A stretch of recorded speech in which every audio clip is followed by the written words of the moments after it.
Live from the campus of Westfield State University, this is 89.5 FM, WSKB, Westfield. Support for the community programming of WSKB is provided by Westfield Bank. For more than 160 years, Westfield Bank has been an important community presence and commercial leader in the Pioneer Valley.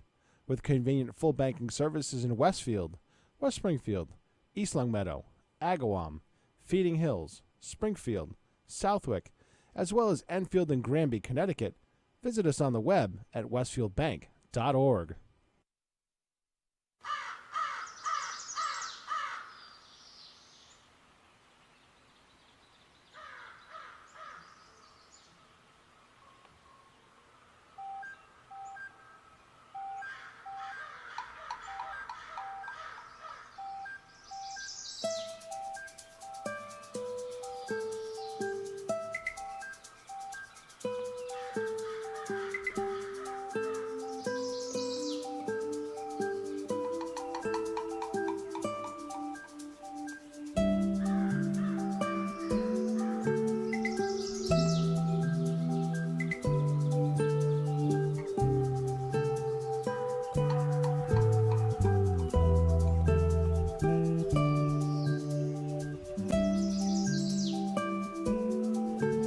Wow, it's Tuesday morning. Are we on? Yes, it is August. I got the wrong date on my sheet here. It's still August. It's not still September August. yet. It's August 27th, and 2019 and counting. I forget. I got to put my headphones on in this studio. Whoops. Yes, you do. Otherwise, you can't hear me. Yeah, and I don't want to hear you. Peter, Thanks.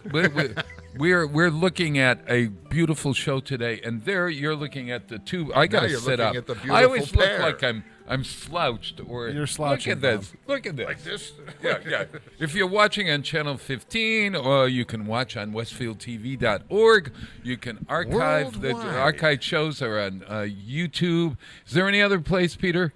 No, that's it. You got them all. Oh, okay. Well, the radio side. Oh, the radio. And you can also listen to us on 89.5, thanks to the Radio Club at Westfield State University. We are here in Studio 120 at Westfield Technical Academy. We've got 3 cameras, although we only use one until later on when, oh, no, look, you've got it worked, so we're on there. Now we're on that camera. How come I don't Now have we're a- on that camera. How come there's no close-up on me? Because you didn't set the shot. Oh, you're going to have to set a shot right up on you. Yeah. I'll work on that. You know, you look taller than I, Jay. Jay's gone off to set a camera on him so you can get a good look. You know, you've been on the air with me for 5 years now. Trusty, Dusty, Lusty, Musty, Crusty, and well-modulated sidekick Jay Pagluka. He definitely is well modulated. Yes, and he's never really been seen. We all know what he looks like because he's around town volunteering all over the place. But we He's never like seen Wilson. you. He's like Wilson on Home Improvement. Yes, but now he's visual. And so for this visual, he's been losing weight, and for some reason now strikes me as like 10 years younger than he used to be.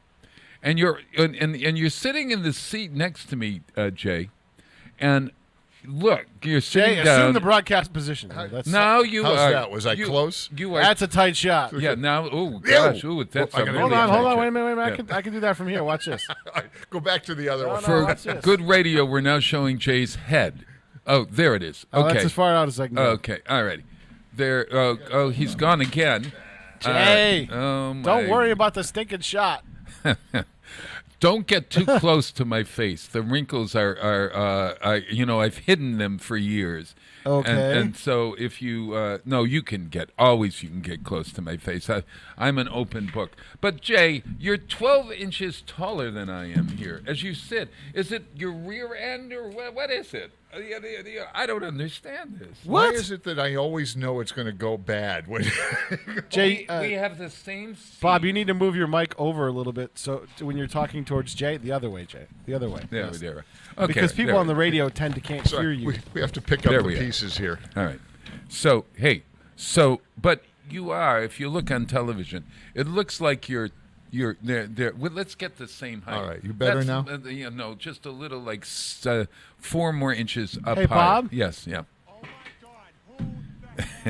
It's one or the other. There we are. There we Okay. are. All right. I gotta do that in full volume. It's like Sit up tall, Bob. Yeah, You it's- just, this is this is the. who the hell? you're still Thank you, Peter. 3 inches taller than I am. Holy God, help me. That's okay, Bob. All right. So how was Food Fest this weekend? How was Food Fest this weekend? Peter Coles, the August arbiter of the airways. You'll hear him coming in and out. He's in the booth over there. And the kitten of the keys.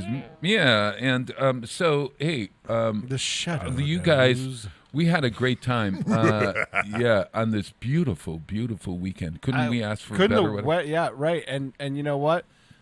Considering there were 3 other major events going on, I guess the Cummington Fair was going on. The Downtown Get Down, which is basically the same thing in Chicopee. And yes. Celebrate Holyoke, which is the same thing in Holyoke. Oh, my gosh, I know. They were all going on at the same time. Yeah. And yeah. we had pretty good crowds all weekend. They had good crowds despite Arlo. My sister calls me in the middle of a movie the other night to tell me that she met Arlo Guthrie and had her picture At taken. Holyoke, of it. yeah. In Holyoke. I said, Oh, he played up there? Yeah. Oh, son of a yeah. gun. Oh. Yep. And I said, you were in Holyoke and you were not in Westfield? And she said, humma, humma, humma, humma, humma. Humana, yeah. Humma, humma, humma, humma. Yeah, she. That's my as a plus. She has to appear in Westfield sometime, even though she lives in South. That's all right. You had plenty of love all weekend Yeah. long, Bob. Now you were on the stage over there. You well, not managed- on the stage. No. I was mostly beside the stage. Gaslight Productions is your new No. venture. No. No, is that not No. it? No. JP Lighting and Sound is still JP Lighting and Sound. However, since you brought up Gaslight, Yeah. there is a new entertainment entity in the city of Westfield called Gaslight Entertainment. And they are putting together a series of concerts this winter. Yes. So that like people roll up the sidewalks come October. By the end of October, okay, no, we're not going out anymore. Oh yeah. We want to bring we want to bring a concert series to downtown. And as it turns out, one of the coolest little stages in downtown is the Women's Club. And it's a great little, if you've never been in there, it's a great little theater. It's got a balcony that wraps around a thrust stage, and it's about 200 to 250 seats. But you're right on top of the action, and we're going to bring a concert series. Then Gaslight Entertainment, yes, that's myself and Patrick Berry. Thank you, Patrick, for your support. Patrick Berry is the former owner of the Westfield News. Yes. And he and I have had the same passion for music and entertainment around Western Mass. And we thought that, boy, wouldn't it be cool to bring some upscale entertainment in the wintertime to Westfield. And this is something you wouldn't normally see around here. You certainly wouldn't see them in the bars. You're going to go there to see a concert. Well, because the bars aren't big enough around here. All the bars here are very small. Yeah, and thank you. There's nothing like a Toad's Place where you can put 250 people in. Toad's Place, boy, that goes back a lot of years. That's down towards New Haven. Yep. And I played there many years ago too. So is this sort of like the Iron Horse in Northampton? I mean, you know what? around It's the a same similar size to that. Yeah. I think it's about the same size. And we'll be selling beer and wine. Thank you to the tavern for helping us with that. Oh, Beer wow. and wine will That's be for essential. sale. But to give you an idea of the entertainment that we'll be bringing in, and this is going to be one weekend a month from November through May, not including December. It's just too busy in December everywhere. Yes. But beginning November 8th will be our first show, and that's going to be Home Again. That's a Carole King tribute. Ooh, that's a good way to kick it off, actually. She is phenomenal. She's got a couple of pictures on her website. I'm looking at the pictures here. She looks a lot like Carole King. She's got that frizzy hair. Yeah, Would you call it frizzy hair? Yeah, the blonde, frizzed out hair. She looks like she walked off the cover of Tapestry. So got it. Yeah, that's going to be phenomenal opening. That's going to be Friday, November 8th. Saturday we still have open. If tickets sell like I'm hoping they will, I think we may ask if she can also come back for the following evening. So we're not sure. We're not sure yet. Gotcha. We're going to see how tickets sell. That Sunday, November 10th, is going to be the Weaklings, which is a Beatles tribute. These guys, they don't do the look-alike Beatles. They do the sound-alike Beatles. They are as close to the original Fab Four as I've ever heard. Of course, I work with Beatlemania Stage Show, too, and they're pretty good. They do the stage show does the whole look-alike thing, and we've had them in town a couple of times. But I'm looking forward to seeing the Weaklings. Why are they called the Weaklings? That I don't know. And do you think? I think it might be the first name of the Beatles. Weak? The Weaklings. The Weaklings? Yeah, it's spelled W-E-E-K. So I'm thinking that they played in a bar in Liverpool, and they were known as the Weaklings. You might check it out. You might be right. In their early days, before the Beatles, it was the Weeknd. You're right. I got to look that up. Yeah, it's important. But then in January we have Kick, the In Excess experience. If you were a fan of '80s music, you remember In Excess. In Excess, is that a girls' group? No, it's no. We'll play some later on, right, maybe. okay. James Montgomery, Porter Carroll, which is a rhythm and blues guy. He was the drummer for Hall & Oates. Was he? Yeah. Wow. I know James Montgomery Blues Band. Oh, God, Fabulous. James, that goes back to my 70s days. But we have a David Bowie. We have Screaming Orphans out in March. A Killer Queen experience that's going to be in February. Screaming Orphans is going to be kicking off our celebration of St. Patrick's Day. That'll be the weekend before St. Patrick's Day. Got Country coming, Robbie Folks in March. Room Full of Blues out in April. We love them. We had them once at Music Factory. Many years ago. It'll be good to see them. And here's one that is huge, Unforgettable Fire, U2 tribute. I actually saw them out at Daryl's house out in Pawling, New York. Did you really see? That's right. You finally saw them. I've been hyping them for 2 years now with the guy. Yeah, that's one of your Pat friends. Barry's been hyping them. Yeah. My classmate is the guitar player. Yeah. Oh. And the lead singer looks and Doesn't he? sounds like Bono, or Bono. What did I say? Bono? Bono is a character in Sesame Street. Yes. Is he? I don't know. It just I made don't that know. up. No, He's it's a guy who sings. His first name used to be Sonny. Sunny. Yeah, okay. Sonny. Well, yeah. Oh, that's it. It's going to be one of those mornings already. Yeah, We got yeah. But Bono, he that band. If you look them up on YouTube, they played when U2 last played Madison Square Garden. Yeah. They had a showcase down the street, and they knew that U2's management was coming. They even asked U2's management. They said, "Is it proper for us to play when U2 is playing really. at Madison Square Garden?" Because the club asked them to. And the U2 management said, "You know what? For the fans who really honestly can't afford it, yes, because we've heard you guys. We think you do a good product. You do us proud." So what they didn't know is at the gig, the bass player and the guitar player, Edge and I can't remember who the bass player is, were up in the balcony listening to them. And they heard that they had the sound, like they were reproducing the sound Yeah. perfectly. And what they said is they didn't want to come down and play with them if they didn't have the sound.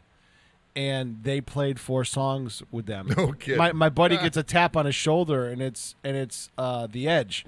And he's like, "Can I borrow your guitar?" And he's like, "Yeah, sure." That's yeah. cool. And there's video on YouTube of him tapping him on his shoulder and playing a couple of songs, and it was incredible. And he says, "I retired that guitar that night because Edge doesn't sign much stuff." Oh, he signed it. But I asked him to sign it yeah, because he that goes, would be "This on the one's wall." getting retired and going up on my wall." That's Wow. going on the Wow. wall. So yeah, so they have the love of U2 on that, and they do them proud. But that's the kind of caliber of show we want to bring in, and I think it's going to. Where do you find out? Or where, can you buy tickets yet on this? Or Tickets, we're putting them on sale. They're online. The tickets will be on sale online in advance. We'll have discounted tickets for this thing online. And hopefully, we're just working up the website, gaslightentertainment.org and westfieldconcerts.com. Those are going to be the 2 places. The website's not live yet, but westfieldconcerts.com, I think. So is that's gonna the be name of this. Is called the Westfield Concerts. Westfield Concert Series, Uh-huh. produced by Gaslight Entertainment. So we hope that Gaslight Entertainment is going to become a premier entertainment production company. Sure. And we won't be in any one venue anywhere, but we'll be able to go out and produce a show anywhere, of any size. So, and this is, and we don't expect to get rich on this. We're kind of hoping we don't lose any money. Oh, But I hope you it's, don't lose it because we want this to go on for years. If this thing comes off okay, we're gonna keep it going. It Wonderful, has so Jay. much potential. Yeah, well, and we'll, you said it was going to be at the Women's Club, right? That's correct. And the Women's Club actually is working on a project now to get an elevator. I think that's in the renovations. process. They're New going to make it renovations. accessible. The building will be accessible for the first time in how many years has it been around? 100 and something? Oh my gosh! Yes, Yeah. yeah. It's wonderful. 618 at WSKB. Great. Hey, And Channel 15. so you had a great weekend at I keep calling it the Taste of Westfield. It's Food the Fest. Rotary's Food Fest. Yeah, we'll talk more about that when we come back. Yeah. Okay. Hey, it's the 50th anniversary of Sesame Street. Do you believe that? Sesame Street is 50 years old. So I thought 2 years older It's than me. older than me? Yeah. Oh, no. Oh, do you? no. It's No. 2 years older than me. Is it? Yes. I unfortunately was old when it began. But Did you know that Dr. Akinyele Lovelace, his mom, ran Sesame Street? What do you mean? What is that? And who is She Dr. ran- Akinwumi Lovelace? Akinyele Lovelace. He's a guest on Tina's show if you listen once in a while. Oh. Oh, yeah, I know. She listens to Yeah. your show. Yes. Um, yeah. His mom ran the Children's Television Workshop. Ah, I used to work. Now this is not one-upping at all. I used to work for a catering company, and we worked in Jim Henson's apartment, which was in this building, in this hotel building. Oh gosh, it was right next to FAO Schwartz, across the street from the that beautiful hotel, the Plaza Hotel in New York All right, City. I'll one-up you then. Talk Yeah. about. I took out the trash for Oscar the Grouch. You did. I did. Hey, Then he wanted it back. Gosh. Hey, For those of you that don't know, Oscar the Grouch, he lived in the trash can. at yeah. town. Oh, yeah. all right. I've got some fun facts about Sesame Street. We'll talk. But so this is Pentatonics when they were on Sesame Street. They're going to sing about the numbers 1, 2, 3, 4, and 5. And there are 5 people in the group. Pentatonics, penta meaning 5. So this is 1 to 5, and it is Pentatonics for Sesame Street. Now we'll all learn. Now we can all learn the what comes after 3. All weekend long, people kept saying, "Don't you know what comes after 3?" Because I was doing check 2 and 3 on stage. I see. 4 comes after 3. Here's Pentatonics.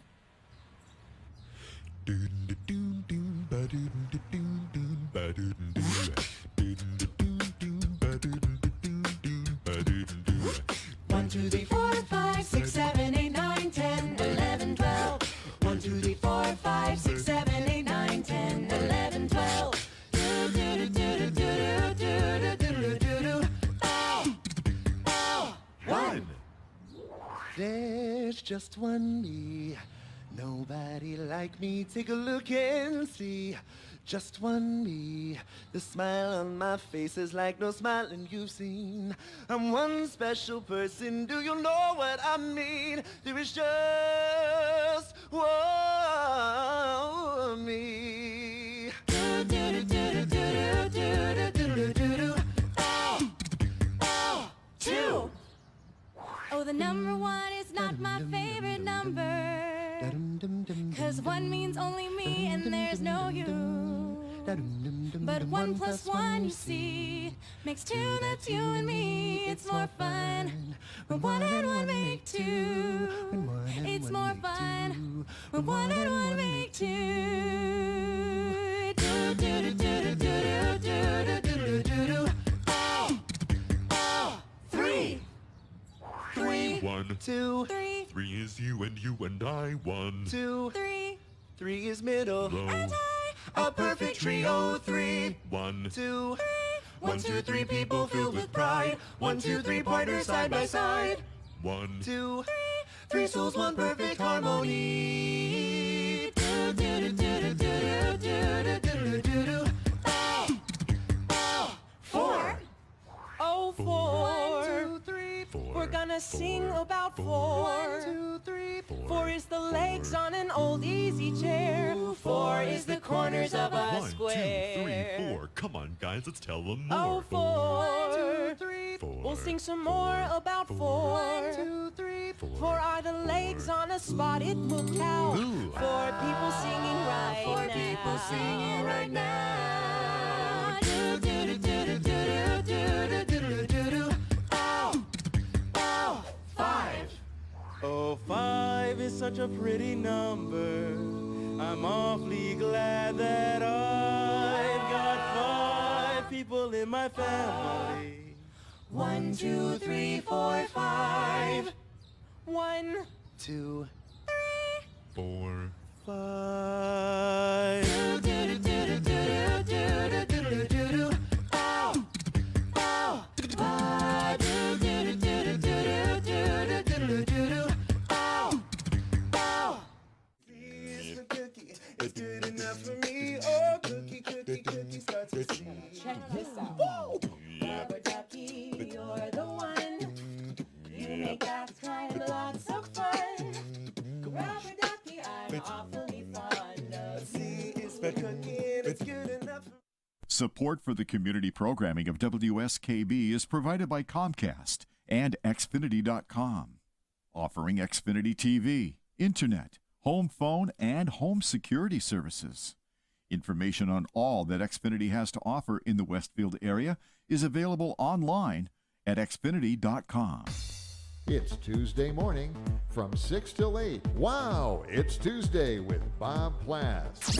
Community Radio. 89.5 WSKB. Live from the campus of Westfield State University. This is 89.5 FM WSKB Westfield. Okay, wow, it's Tuesday morning and it's August 20th, 2018. That it is. No, it isn't. It's the 19th. I fooled you. It's 2019. There I go, believing everything you No, say. don't believe me. It's like the old movie Gaslight. I was thinking of Gaslight Productions. Do you remember the old movie Gaslight? No. You know what I saw this Well, weekend? wait a minute. Let me tell you. On Gaslight. I'm trying to change the subject. And what happens is He's about to break the internet. Yeah. Look, he broke it. Gaslight. Look at the TV he broke Is this film with Angela Lansbury and some other folks in it? But the protagonist, the man in it, is married to his wife, and he convinces her that she's going crazy, and by lying to her or somehow or other she goes crazy That's not what because happened. he makes her. Isn't that Hey, Jay, watch the monitor. Watch Bob's hands. We can track Bob's movements now. Look at this. Whoa, psychedelic, man. Oh, honest to God. Well, it's the 50th anniversary of Woodstock. That's called the Kind of, feedback so- loop. That's Okay. a feedback loop. Wow. Speaking of movies, Yes. over the weekend, I saw The Graduate for the first time. Really? Seriously? Yeah, I'd never seen that before. That was the most risque movie of its period. Oh, for its time, sure. Oh, in And, a lot of ways, because we had a married woman, Anne Bancroft, Yeah. luring a younger man into the bed.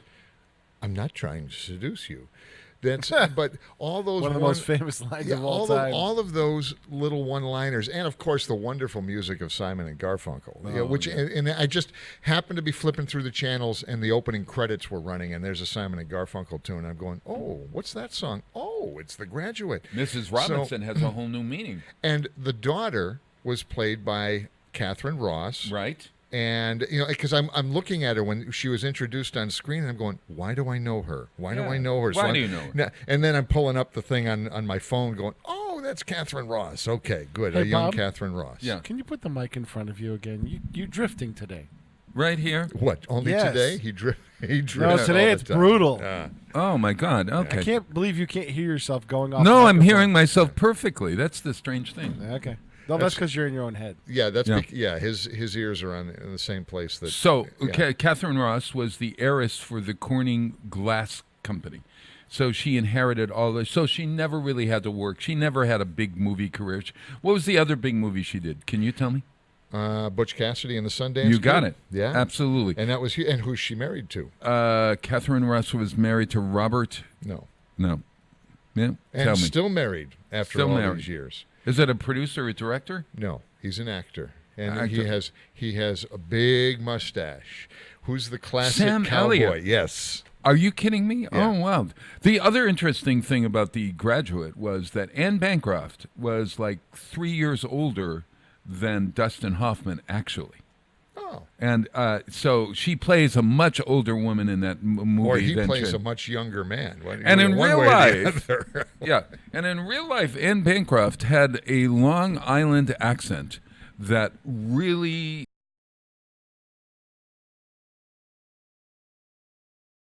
Oh, come on. No, I don't know. All right, I'll give you a clue.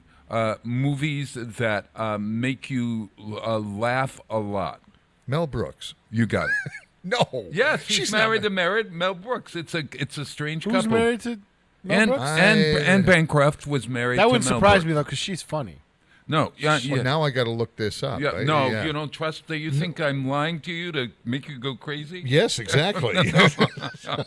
Mel Brooks and Catherine Ross is married to Sam Elliott. Okay, yes. we got They've that. been together for like 30-something years. Oh yeah, that's been a long one. Give And me a that's good. one-liner from The Graduate that everybody says, and it's about the. Actually, you could use it now in the ecology realm. Okay, you're plastics. Oh, plastics. Oh, yes. Yeah, Just remember one word, son. Yeah, plastics. Plastics. And we're still remembering that word. That was 1967, that movie, I think? Could it be? It was about then, yeah, 67, 68. Yeah. I love the ending. It was what a great ending. Red meat. What was that? But there's a lot more to beef than just the color red. It has more micronutrients than a lot of foods you eat every day. Take 3 ounces of beef compared to the same size skinless chicken breast. Beef has 3 times more iron, 6 times more zinc, and 8 times more B12. and only 1 more gram of saturated fat. So you might want to take another look at beef the next time you pass by the meat case, because everything else looks pale in comparison. That's Sam Elliott. It's what's for dinner. That's Sam Elliott. That's Sam Elliott. I kept thinking, is that a scene from The Graduate that I missed? No. No, that's Sam Elliott. What movie is that? It's the commercials he's done. Oh, commercials. For the Beef Council of America or something. It's What's Beef. for Dinner. It's What's for Dinner. Now, That's pretty good. Who was his predecessor on that ad? Could it be Tom Selleck? Charlton who I Heston? confused? No. I confused Tom Selleck and he him passed, all the time. He passed away some time ago. But James Garner was the original It's What's that's for Dinner right. guy. Yeah. Ah, gotcha. It's What's for Dinner. And that was one of those voices that you married with an ad so well. Now, go back to Smuckers. Remember the Smuckers ads? Who was the guy that was the voice of the Smuckers ads? I can't even remember the Smucker. What's the tagline for Smuckers? With a name like Smuckers, it's got to be Mason good. Reese. That's it. No, Mason. No, it was the guy from Pepperidge Farm. Mason Adams. It was Mason Adams. It was Mason Adams. Do you know who the first guy that did the Beef It's What for Dinner? Who? Robert Mitchum. Oh, okay. Oh, yep. That's and there's another good movie actor going way back. But the Mason Adams, everyone knew the voice, but no one knew what he looked like until the TV show Lou Grant. Yeah, it was Lou Grant's boss. You're bringing me way back there. I love this. I love the fact that I can remember, actually. So, Peter, you grew up with Sesame Street, right? Who was your favorite character on Sesame Street? Cookie. 50 years old this year. I like the Oscar the Grouch, actually. I needed comedy relief even when I was a kid. Really? Oh, yeah. All right, so here's a little fact about Oscar the Grouch. He used to be orange. Did you know that? No. Jim Henson decided to make him green before season 2. Oscar, how did they explain the change? He said he went on vacation to the very damp swamp, mushy, muddy, and turned green overnight. I love it. Okay. Yeah. What's Cookie Monster's real name? Cook? No, Sid. I didn't know he had a real name. Before he started eating cookies, his name was Sid. And you know that he did initially he was just a snack monster. He was a snack monster, and then they Carol Spinney or what the puppeteer that produced him ad-libbed something about the cookies, and then that's how he became Cookie Monster. I liked it because he just made a mess. Just cookie. Yeah. I'd say this 5 times fast. Aloysius Snuffleupagus. Aloysius Snuffleupagus. That's his first name, Aloysius. Aloysius. Yeah, Snuffleupagus? Yeah. Yes. Yeah. And did you know that Ralph Nader was on? He sang a consumer advocate is a person in your neighborhood. And would you know? Only Ralph Nader. You know, I had a professor at Stick, my video professor, won an Emmy with Sesame Street for a film that he did called Where Does the Garbage Go? And that ran for like 20 years. I remember that. I was like, Kirk, when did you win that? The Emmy goes like 1975. Whoa. And I said, Kirk, when I was a kid in like 82, that was running. And then I happened to tune it in again like 10 years later. It was flipping by channels. And it was still running. And he goes, that's pretty cool. You gotta milk it when you can, and take it and run. Speaking of which, I found something for Jay. Okay. Is Smucker's grape jelly your favorite? Naturally. Did you know that Smucker's has no artificial ingredients? This is Mason Did you Adams. know Smucker's has great tasting apricots? And red raspberry. And orange marmalade. And strawberry. Naturally. Smucker's is naturally good because it's naturally made. No preservatives, artificial flavoring, or coloring. So naturally, Smucker's is America's favorite. Do you think with a name like Smucker's, it has to be good? It has to be good. Was there a family who ran it named Smuckers, or did they just? Is that just like sort of smacking your lips? And so they thought, Smuckers, I don't know where they came up with that name. My first thought is Smuckers. You. Yeah. So Mason Adams sounded like a good thing. Yeah. The J.M. Smucker Company. I guess it's named after his So family. there was Jerome Monroe Smucker. Ah. Pressed cider from his mill and shortly after sold his first jar of apple butter. Where was that? Apple butter. Yeah. Where was Smucker's company originally? Was it out west somewhere? Ohio. I don't remember where it was that I first had apple butter, but it was on a giant popover, and it was the coolest thing, having this giant, fresh out of the oven popover. Orville, Ohio, and they have a factory store. Oh, Smuckers? Oh. Yeah. Wow. Hey, so, do you buy seconds at the factory store? What's a jelly that's a second taste like? No, never mind. It's got a mark on the jar. I don't know. Okay. How big is Big Bird? How tall is Big Bird? I think he's over 8 feet tall. You got it. 8'2". Is he really? Eyes of blue. Yeah. Yes, exactly right. That's a big bird. Yeah. Can you name 3 songs that became hits from Sesame Street? One actually, believe it or not, went to like 16 on the something about sunshine. What? Oh man, it's stuck in my head. Actually.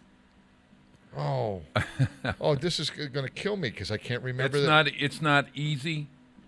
That's the beginning it's of it. Not Easy being green. Good morning, sunshine. No, that's from Hair, the Broadway musical. No, but they sang it on Sesame Street. Oh, they sang it on Sesame Street, but it was from the Broadway musical. I know Hair. it was, but they sang it on Sesame. All right. It's not easy being green. Well, that was Kermit, yeah. Yeah. But he sang it on Sesame Street first. He sang it on Sesame Street Well, that's first. where Kermit was born. Yeah. True. And then how about sing a song, make it simple to last your whole life long. Yeah, that's cool. That's good. That's from Sesame Street. Sesame Street, yeah. And Rubber Ducky.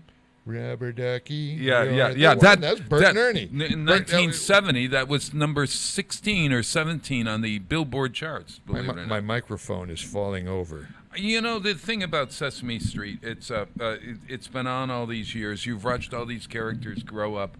Bob McGrath was... Wait. The characters have not grown up. You and me have. The characters are still the same. Well, Bob McGrath has gone from a middle-aged man to a very elderly man on the show. Distinguished. I think he's the only one left from the original cast, if I'm not mistaken. Nah, I couldn't tell you. Yeah. But Joan Nance Cooney and public television have got to be thrilled that 50 years later we're still teaching American children, the world's children, how to read and how to write with fun. But you watch it. I mean, it's really fun to watch. But HBO owns it now, and you got to have HBO to see to watch Sesame it, which Street. is kind of isn't that awful? And that kind of, I mean, not everybody has HBO. One of the wonderful things about public television was it was in everybody's house. And why did public television give it up? Was it losing money, or because I don't? Oh yeah, I'm sure it think, lost a ton of money. Really, with all of their merchandising and everything, I just don't understand that at all. But I'm glad it's still on, and we could probably see it on YouTube. You can pull up anything on YouTube, of course. Yeah. And they've had so many guest star. Everybody and their brother has been on that show. Yeah, it's kind of a rite of passage. You know you've made it if you've been on Sesame Street. Oh, my God, yes. Yeah. Hey, by the way, Tina Gorman weighed in on our earlier conversation. Yes. Which one? She said, "Nice zinger, Pete. Yes, I do listen to Bob's show. Remind him that." She said, "Remind him that he's retired. He could listen to my show and then take a nap if he needs to." Oh, for God's sakes! I could watch it later in the day, Tina. That's what I'm going to do. Sure. Promises. Just a plug for Tina's show. Tina Gorman is Wake Up Wednesdays, and of all of the shows that we've been doing for over 5 years here, that's the one I really believe is the most relevant and the most consistent and the most information. No difference to you, Bob. Well, you're consistently inconsistent. Yes. But yes. But Tina, thank you. Oh for no, information and you know she's got great guests, and she, even though I don't listen, I know that She really produces that show well, and doesn't. Bob, this one's for you. Yeah. Oh, there we are. Tina will love Yeah, that. but Tina, thank you. And check that out from 6 to 8 every Wednesday here at WSKB. 50 years old, Sesame Street. Who is 80 years old? What is 80 years old this year? 80 I don't years know. old, 1939. Something happened. Something 1939. A blimp blew up. Mm-mm-mm. No, that was 30 something. No. The Wizard of Oz. Oh. 80 years old. Did you believe that? Fun of the Yellow Brick Road. Yeah. Can you imagine? Even Judy Garland is 80 years old. So that's pre-World War II? Yeah. Oh, yeah. Oh, sure. And in Just pre-World War I II, think but- that Gone with the Wind was out the same year. So it was The Wizard of Oz and Hey, Jay, Gone you've with been the boxed in Wind. by the chefs. Yeah. By who? Yeah. Oh, that's The all right. chefs. Hey, look, if anybody's going to box me in, that's okay. 'Cause What I'll does go that hang mean out in for the our kitchen. radio listeners, Peter? Oh, no, I'm just letting him know if he needs to get out here quick, we got to ask the chefs to move their cars. No worries. Oh, so we're watching from Studio 120, everyone. That means a that parking means- lot. yeah. So Well, there we is have a somebody great- watching that Oh, parking you can lot. see trees, and you can see a park. Mm. You can see sky. I can. You can It's see a really- lot from it's- Studio 120. It's very nice. It's very nice. So, hey, I'm going to play a song 641 from at WSKB. Wizard of Oz. I'm going to play If I Only Had a Brain, which I thought was really appropriate. For this show? Why Yeah. is that, Bob? Yeah. This is done by a group Speak for that yourself. was popular in the 50s, but now in the 90s, they reconfigured the group, and it's a wonderful sound. The Four Freshmen and the Four Freshmen's version of If I Only Had a Brain. Who didn't have a brain in The Wizard of Oz? The Scarecrow. The Scarecrows. Yeah. Here we go. I could while away the hours, conferring with the flowers, consulting with the rain. And my head I'd be scratching while my thoughts were busy hatching. If I only had a brain, well, I'd unravel any riddle for any individual in trouble or in pain. And with the thoughts I'd be thinking, I could be another Lincoln if I only had a brain. Well, I could tell you why the ocean is near the shore, and I could think of things I'd never thought before, and then I'd sit and think some more. Well, I would not be just a nothing, my head all full of stuffing, and my heart all filled with pain. I could dance and be merry, life would be a ding-a-dairy if I only had a brain.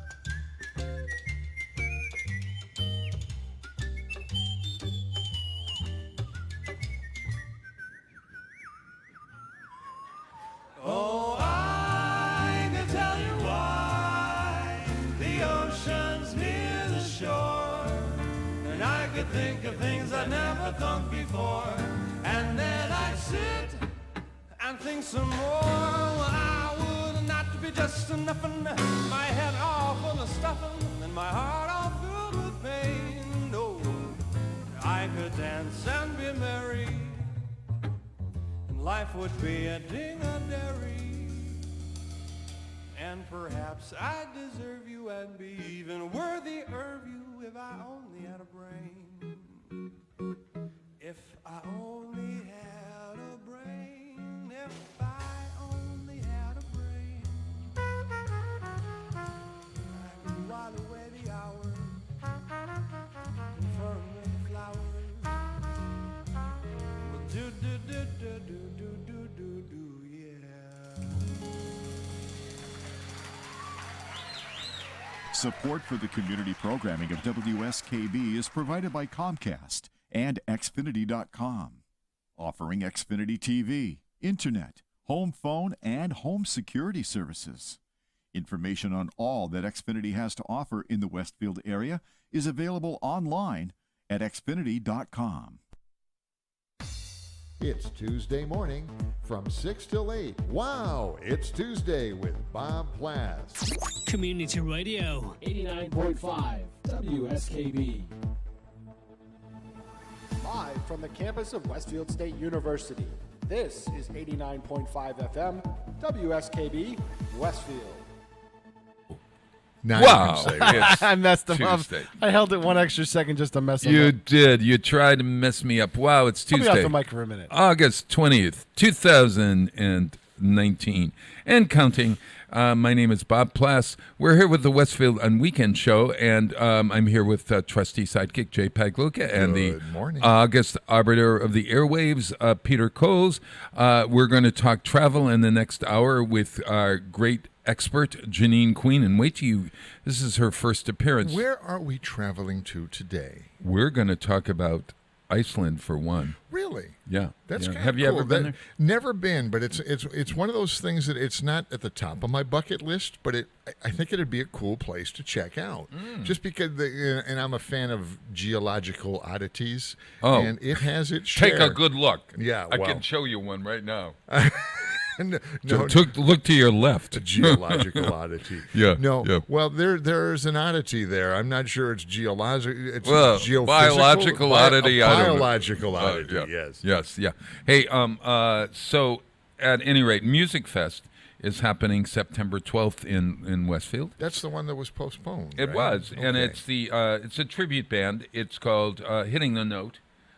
It's Allman Brothers. Allman Brothers, yeah. Yes. Was that a song of theirs or an album named Hitting the Note? Allman Brothers with me, I always loved the music. It was always on the radio station, and I never knew the names of any of the songs. I knew it was Allman Brothers, isn't but that funny? I couldn't name it. I couldn't think Yeah. to name any of the songs. I'm totally. All I knew was that Greg Allman Rambling was Man. married to.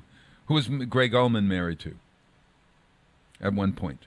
Cher. You got it. Yeah, yeah. We're on this marriage kick. Everybody's married to everybody else. Honest to God. That started with that would started with the graduate, the discussion about the graduate. Yeah, okay. you got it. You got it. So, when was the first time that you saw The Wizard of Oz? I know I was a little kid, and I remember clearly sitting in the living room waiting for this to come on. That was an event around my town. You know, I grew up in Manchester, Connecticut. Not only around your town, everywhere. In the 50s, I think the first show was it 1956 or so. I think I've got it here someplace. But in the 50s, it began to be this annual event. And that was for many, many years. I remember Danny Kaye introducing it. There would be a celebrity that would come on and introduce. I mean, it was that kind of an event. Somebody would come on and tell a little story and introduce the movie, and then That's right. Here's the movie. And the next day in school, everybody's going around. You know, it was great. Oh yeah. Oh, what a great movie. It is a great movie. I got some facts about it. Did you know that Dorothy's dress? What color is Dorothy's dress in the movie? Blue and white. Okay. Well, in actuality, this was one of the first films that used Technicolor. Did you know that? Ah, okay. So it may not have been the color it really was. That's exactly right. It was pink. It was really pink. Dorothy's blue and white gingham dress was blue and light pink. But they washed out which the was pink. easier to shoot in Technicolor. Okay. Yeah. This 3-strip process was truly expensive and innovative at the time. So it's really interesting. Here's I'm showing Jay a picture of her in the pink dress. Really wild. Also, in the original books, she wore silver slippers, not red slippers. And the reason for that they became red silver slippers is Louis B. Mayer, the head of MGM, liked the color in Technicolor, wanted it. It looked looked better on screen. Who was the first Tin Man? And then because his the only one I know is the Lion. I don't know why I can't remember the other two. Oh, okay. Well, okay. The first Tin Man got into a jalopy and made a lot of money making oil, and took his family to Beverly Hills. And Buddy Ebsen? Buddy Ebsen No was the first kidding. Tin Man. No kidding. Yeah. Wait a minute. What do you mean the first Tin Man? How many were there? Well, there were two. But let me tell you what happened. He was originally cast as the Tin Man, and then when filming started, cramps and trouble breathing due to a severe reaction to the aluminum dust used in the makeup sent Ebsen to the hospital. Oh, son of a gun. And it forced him to leave the production. So Ebsen was then replaced with Jack Haley, who swapped roles with Ray Bolger, who he became the Tin Man, and Ray Bolger was the Scarecrow. Was the Scarecrow. Now, who was the Lion? That's the one. That's the name I remember. Bert Lahr. Bert Lahr. You're very good. Well, Bert Lahr. Bert Lahr's costume was made up of actual lion pelts, and it was so heavy and so hot. And also, Bert Lahr was not a good person to work with. He did not enjoy. I mean, he was not a happy camper there in the woods. In the hot set, no, Yeah, no. I wouldn't be either in a lion suit. Oh my God! Well, pick a Tin Man. Well, suit, the Tin Man suit, and he was so unhappy, the Tin Man, that he cried in the movie. Remember? And what happened when he cried? He rusted, which is weird because aluminum doesn't rust. Yeah. You know what they used for the Tin Man's tears? What did they? Oils. Chocolate syrup. Chocolate syrup. Okay. Yeah. They used chocolate syrup. I Now, want to know how they made the monkeys fly. oh, you could see if you really look. Oh my gosh, that's one of those things. You look at that film and you see the wires. The wires. It doesn't really matter. It doesn't. You know, Toto was paid $125 a week. Okay. Toto was paid? Toto was paid that. The Munchkins of Munchkinland were paid $50 a week. So the dog. They paid the dog more than the Munchkins? That's just not right. Yeah. And the poor wicked witch, Margaret Hamilton, it really went through a bad time. You know that scene where she comes up in or in the puff of green smoke? I think she appears or something in a puff of green smoke. You finally knocked it off. You fiddled with it enough, did you, Jay? I was trying. Oh my God! It sounded like a puff of smoke. Look, you took the microphone all the way off there. It wasn't meant to be, but yeah, that was an appropriate time. All right, so let me tell you about Turn this. that mic off. While This fiddling with it. Mike. Let me tell you about Margaret Hamilton. So she appears in this puff of green smoke, and that really burned her. She was burned all over, and they had to stop production while she was burned on the hands and the face. She had to recuperate for 6 weeks before resuming filming. Even worse, the green face paint was so toxic that she and several other actors couldn't eat once it was applied and had to subsist on a liquid diet via straw during the day. Plus her face stayed green for weeks after shooting because of the copper-based ingredients in the green paint. You know, my spouse, James, appeared in The Wizard of Oz in Missouri with Margaret Hamilton as the witch. Do you believe that? And he said she was a really wonderful woman, a former school teacher. Of course, she played a lot older than she was. She was very young when she played that role. She was about Dorothy's age, but yet because of the way she looked, she actually was able to play the Wicked Witch. So there you go, Jay. Those are my fun facts about The Wizard of Oz. So, you know, if you're going to celebrate The Wizard of Oz, honest to God, if you're watching, not cooperating. Honest to God, you try to have a decent show. Jay's got a DIY project. Yeah, Jay, we're going to buy low-profile mic booms. Good. Not yet. All right, Margaret Hamilton. What was her follow-up television commercial? Was it something to do with dentures? No. It would have been in the 70s, late 70s. Oh. She was like a cook or something. She was like a No. Not muffins or something like that. Moist muffins. When you find something that works, you stick with it. What is that? Maxwell House Coffee. Oh, she was the Maxwell House Coffee. She was the Maxwell House. Yes, she was. Good to the last drop. Yeah, but she didn't. I don't I know don't if she think she said said good that. to the last drop. But you find something that works, you stick with it, and that's why she's still stuck with Maxwell House Coffee. I love it. Well, I'm going to play a song that I think is the iconic song. I'm not playing Judy Garland's version of this. What's the iconic song from? First, who wrote the music to Rainbow? Over the Rainbow. Yeah, yeah. All right, But who wrote it? I don't who know wrote who the music. But it sounds like one of those classic Broadway musical. Yes, writers. it was a. But he was on loan to Hollywood, of course. A lot of those Broadway folks were writing music. Harold Arlen wrote the music. Harold Arlen also wrote the music for A Star Is Born, the other Judy Garland movie that everybody knows. Oh my God, Pete, Jay, I can't. I think we ought to play this. We need a break. Yeah, we do need a break while Jay plays with the microphone. Talk about a boom mic. Take the riser off, Jay. For those who are not listening or not watching on us on Channel 15, yeah, or on Westfield Jay, why don't you TV. take the riser off? I like it the way it is. Thank you. I don't know. Okay. Jay has been playing with the microphone the entire time, and I've been trying to just talk right through it as if nothing were happening. At any rate, I'm gonna play that wonderful version of this song. The only thing that bothers me is that the in the first line, Israel Kamakawali plays doesn't say the right line in this song. Over the rainbow, somewhere over the rainbow, way up high, there's a place that I dreamed of once in a lullaby. Listen to the lyrics. He doesn't say the right lyrics, but it's a great version of this song. He made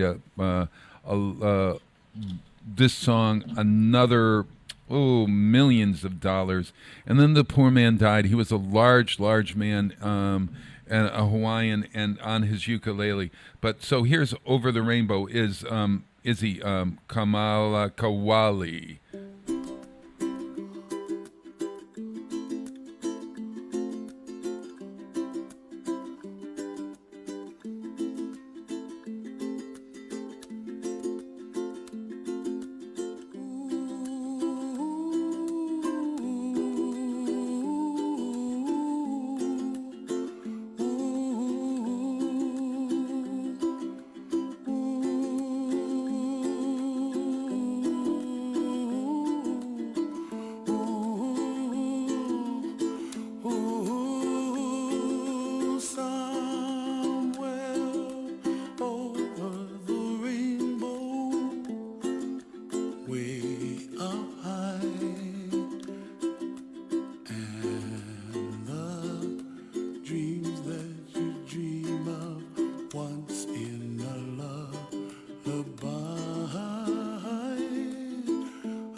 dreams that you did too.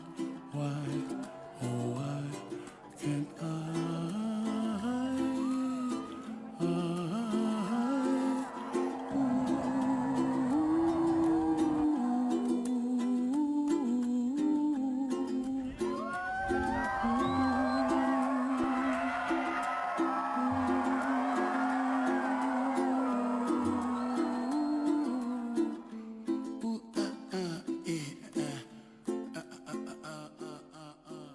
Underwriting is brought to you by Boise Cascade Distribution, providing products and services needed for building material dealers, home improvement centers, and industrial customers. They offer everything from engineered wood and plywood to Drex decking and railing, James Hardy siding, and Advantech subfloor. Located at 33 Fowler Street Extension in Westfield and on the web at bc.com, they are committed to providing quality products, great service, convenience, and value. Support for community radio on WSKB is provided by Betts Plumbing and Heating Supply Company, an independent, family-owned wholesaler serving Westfield for over 50 years, specializing in plumbing, heating, and industrial piping supplies.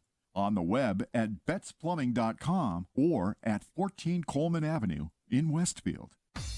It's Tuesday morning from 6 till 8. Wow, it's Tuesday with Bob Plass. Community Radio. 89.5 WSKB. Live from the campus of Westfield State University, this is 89.5 FM WSKB Westfield. We're sitting here. You're not we're paying just attention, talking. you know? No. Is there some way that you could inform me, either by saying hello or something, so I know? I did. Really? Said we're live. Oh, well, that was it. Yeah. But give me like a 1-minute warning so that Janine. I'll give you a 10-second warning. A 10-second warning. Doing this, Bob.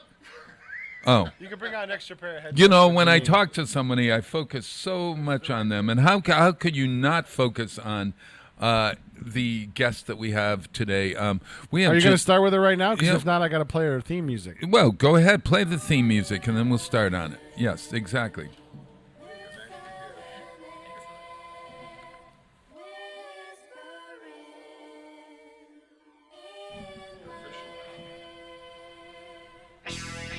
There you go. Now you can pick it up, Bob.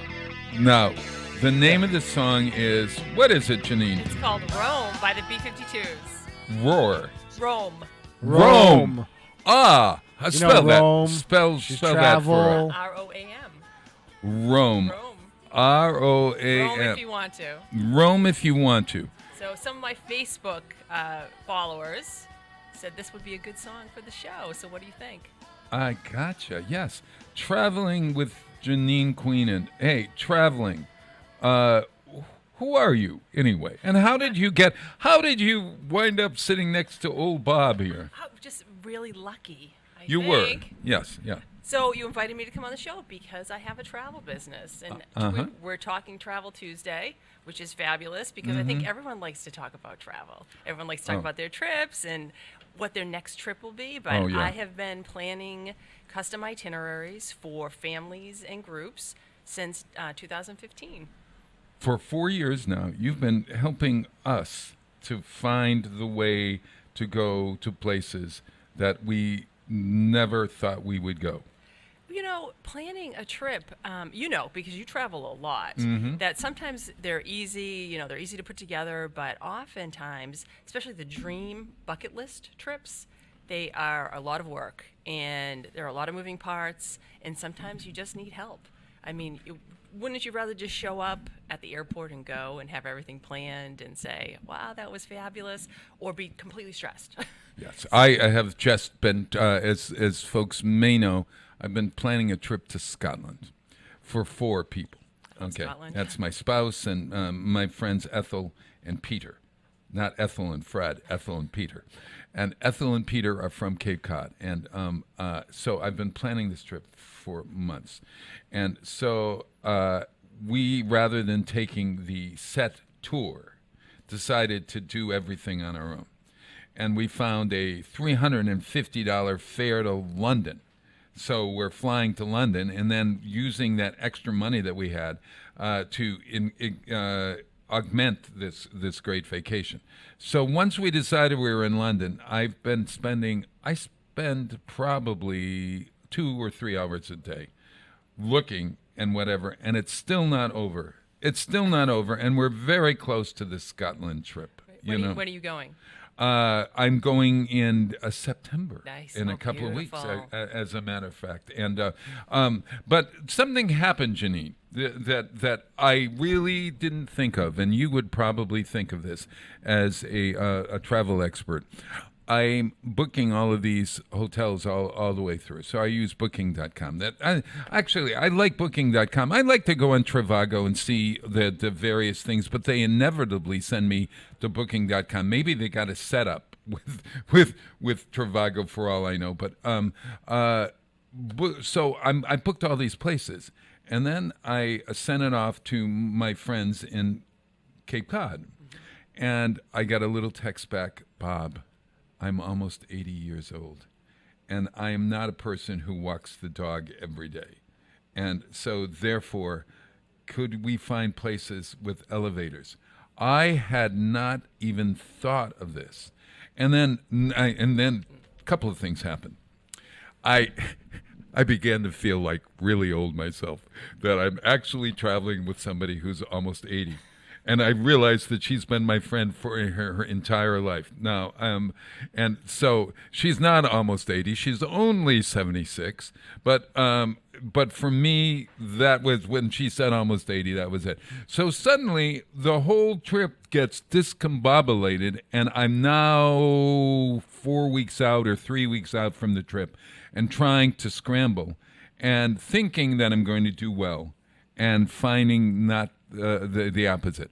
And so that's where I should have called you. Bob needs help. I should Big have surprise. called Janine Queenan at Storied Adventures long ago. Yes. But, yeah, I should have. So tell me, in this day when there aren't travel agents, when people are going on internet and doing it on their own, why is it important? Or what do you well, how did you get into this business knowing full well that there's no travel agencies all over the place? There are tons of travel agencies, Bob. Tons. All right, what are you kidding? I really? Yes. Really?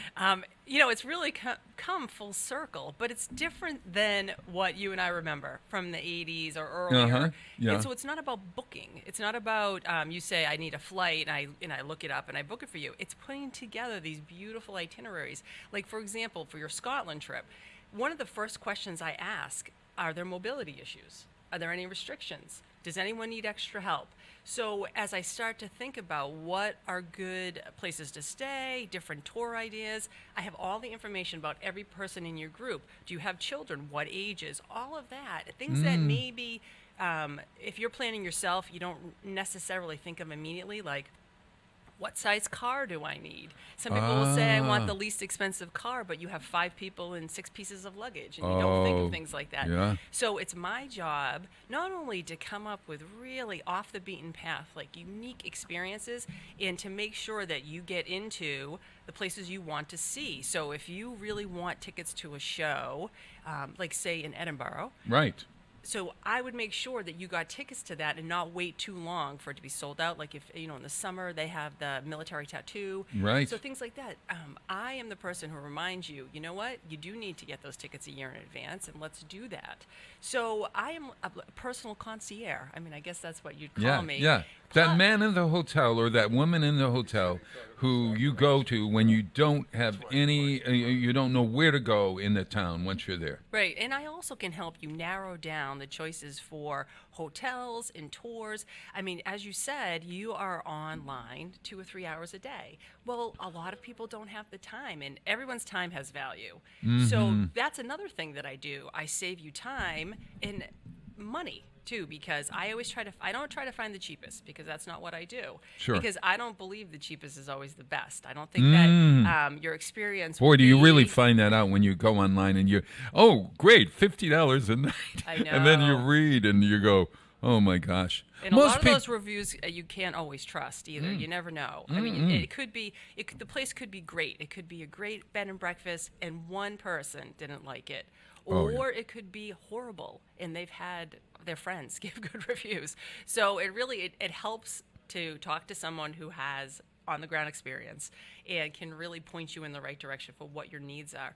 And elevators are a big thing, and in Europe, air conditioning too. You won't need it because it will be no, chilly. yes. So bring a sweater and Yeah, a coat. yeah. Maybe even hat and gloves, just so you know. Uh-huh. But there's a lot of places don't have air conditioning, and people don't think of that. They automatically think it's similar to the United States, and also in Europe, the hotel rooms are small.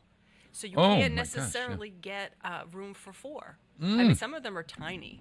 So it's things Well, like that that I here's the think other of. thing. If you were doing the trip, you would know that Bob doesn't share a bathroom with anyone, barely even his spouse. Right. So I need 2 rooms and 2 bathrooms. Absolutely. And so I agree. No. I always think that because I'm always thinking at trying to get out in the morning, and also, when you like to read books in the bathroom, and you've got people out there in the next room. Forget it. You get it, right? Listen, we've both been around long enough that we deserve our own bathrooms when we travel. Oh so gosh! Oh my God! Yeah, and here's the other No thing. hostels for Bob? No hostels. no. No, none.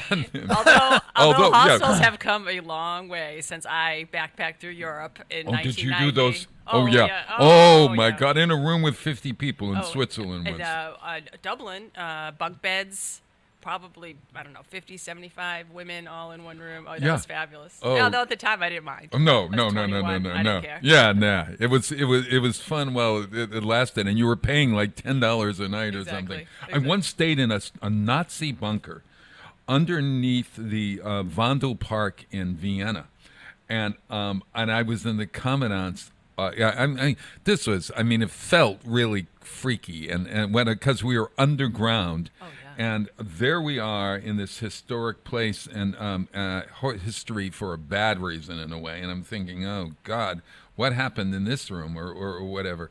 But I would never have gotten that if I didn't want to take the risk of paying $15 a night to sleep underground in Vienna.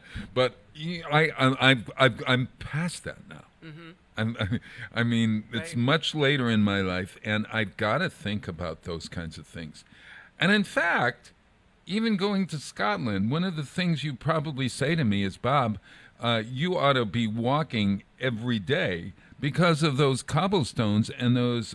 Before your trip, you got to get ready for your trip because this is up. It's like Portugal, up and down hills. Sure, and it is hilly in Edinburgh, and plus a lot of the streets, there's not a way for cars to get in. They've blocked off some of the areas for safety reasons. Yeah. So you do have to walk. You do have to walk up to the castle. It's blocked off. Yeah. So it would be a good idea to walk a little bit and prepare yourself for it, and plus it would just make your experience better, so you're not exhausted at the end of the day. and things Oh like that. man! Oh yeah! So I would have put you on a firm exercise regimen. No, I'm just kidding. Get out there and walk. Get out there and walk. The do you find, where do you get your customers?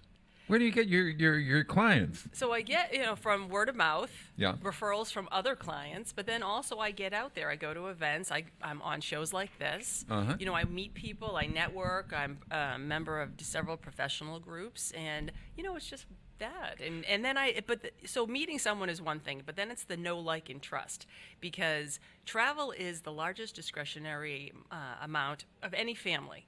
So when you decide you're taking a trip, you've really put aside a big chunk of money, and you want to make sure it's well spent.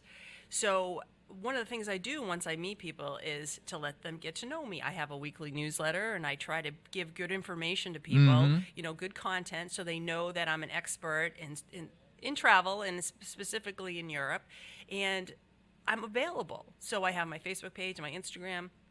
And anyone who wants to ask me a question, I'm happy to talk and give information. I think I help people even when they're not customers. So I've had people approach me, and after we've talked through what their trip is, realize that we're not a good match. It's not, I don't do what they Uh-huh. need, but I turn around and I will give them a list of restaurants in London or something like that, or something that I have that I think will be useful, because you know what, I want to help people and I want them to have a good trip. Sure. But also too, maybe sometime down the line, they'll know someone who needs a travel advisor, or they will be putting on a big elaborate trip that's better suited for my skill set and what I do. So that's what I work on a lot. I work on meeting people and then building that know, like, and trust that you need. Yeah. Storied Adventures. Why'd you call it Storied Adventures? So I've been a writer for a long time, and I just always when I traveled with my family, I'd always try to find a literary connection. If there had been a book I liked, or a show, or a movie adaptation, I would often go visit the place. I'd go visit a bar that Hemingway hung out in, or I'd go find a now Game of Thrones site, which I went to a few when I was in Iceland, believe it or not. Yeah. So I've always liked that literary piece of travel, and I find it makes it so much more romantic.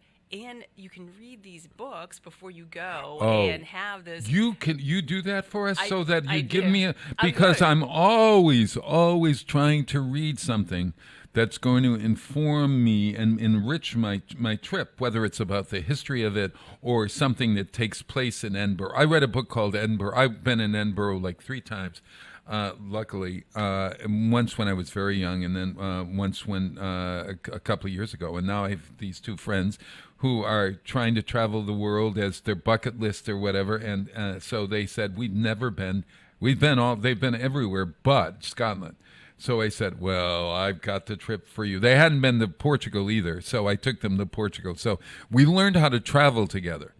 That's important. Yeah, That's important. It's hard. How do you choose who you go away with? I'm not sure that I can advise you on that, because I think most people think they can travel with anyone until they're actually traveling. Yeah. But I think one important thing to think about is money. I think that when groups of friends, especially, or multiple family units get together, there's no conversation about money before you go. Mm-hmm. So, and that ends up being a real sore spot. So if you're one person planning, I mean, you could have 5-star stars in your eyes, and another one wants to stay in a hostel. So that ends up causing tension to begin with.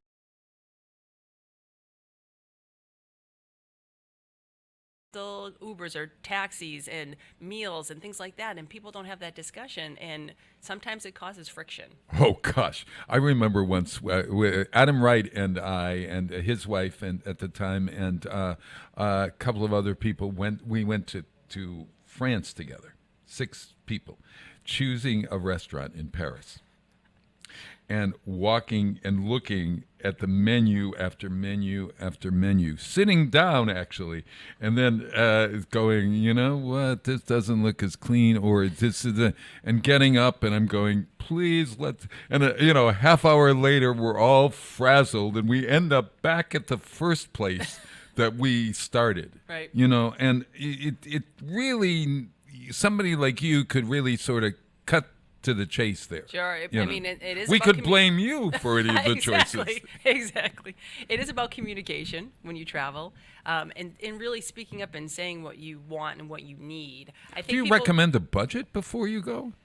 So how do you do that? Well, we talk through the budget. I mean, I think people have an idea in their head about how much they'd like to spend. Don't you have a general number, like between like 4 and 5,500, or 6 and 8, something like that? Because if you're going to plan a vacation of a lifetime, it's going to be expensive. It's not going to be cheap, but you save for that, right? You do save for that. And, there's travel for every budget. There is. So you could come to me with almost any amount, and I could find something for you. So could I come to you for a weekend trip as well? It depends. I mean, so if you came to me for a weekend trip and we decided it wasn't the right fit for me to actually help you, mm-hmm. I would still help you and say, well, maybe think about this or that. I do plan more elaborate trips, and I also do charge a fee. So there's that piece. So whether and or not how it's does that worth work? it, How do you figure out how much you're worth, because your time is valuable? Sure. So a lot of times it depends on how elaborate the itinerary is, how many people are going. So if I have to plan, for example, Scotland, I just planned a trip for 12 people to Scotland. So that's a tour. Right. Oh, God help me. I'm not traveling with 12 people to Scotland. Bob, you'd be a great tour guide. Oh, yeah. Oh, no. It was a brilliant trip, though. Yeah. But so something people. like that. Did they all stay in the same place? They did, but they came in from different places, so I had to arrange all the transportation for everyone. And then, and they wanted to go on a malt whiskey tour. Uh-huh. So there is a malt whiskey trail in Scotland. Yeah, so I know it. we planned that, and time in Edinburgh and meals and things like that. So it was a really elaborate trip. So then I base my fee on that, how much work it goes into, but I also want to make sure that we're on the same page. So what happens some of the time, you'll put together a trip and then people will disappear. So we want to make sure that we all want to work together before we start. So that's an important piece of it. And then my time has value, their time has value. So I think Is it upfront money?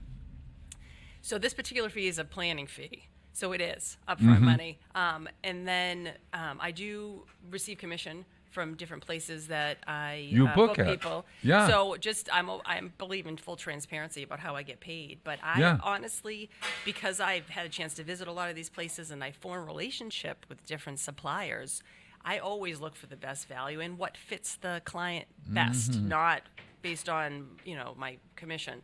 So I like to plan trips as if they're for me and my family. I love it. So I spend a lot of time putting together just really custom trips for everyone. So you put together the trip, but okay, I get to the plane, I'm getting off. How do I know what to do? Do we have a little guide or You something? do. I will give you a beautifully put together itinerary with all of your documents, everything from step by step by step. And if we've arranged for transportation from you, there'll be someone standing there with a sign waiting for you to whisk you off to your beautiful hotel. Unbelievable. So, and I'll tell you what, so people are always trying to be the most economical about travel, but sometimes doing these little extras makes all the difference in your trip. So even if you don't want to spend a fortune, so for example, airport transfer, you've just gotten off an overnight flight, you're exhausted, isn't it nice to have someone waiting for you that you don't have to find, man. you don't have to go get in line, get a taxi, or call an God, Uber, yes, yeah. and someone lovely with cold water in the truck. Once in Germany, Yeah. I was visiting some friends, and I got off the train. Peter, you really know that this is going to happen to me, but I got off the train, and I was so excited. I realized that I had left my bag on the train. Oh, no. Yeah, I had an overnight, and I had a pot. So suddenly, the train is going down the track, and Bob is going, there goes my luggage. What do I do? Well, if you had hired me to plan your trip, I would have gone on the phone with the train company. I don't know what the name of the company is in Germany. Sure. And I would have tracked it down for you. That's part of what I do. Man. So I walked all over that. First, I took a deep breath, and they said, "Well, at least I got my toothbrush. I always carry the toothbrush on in the plane, you see." But that's Bob's panic sound. One set of underwear. So I finally found somebody who said, "Well, the train will come back. It goes an hour here, an hour. It goes back. I think it was like the airport." Thing, It was a shuttle. So it was a shuttle, sort of, but it was a long shuttle. So I went and had a cup of coffee and a Danish or whatever in Germany, whatever I had in Germany.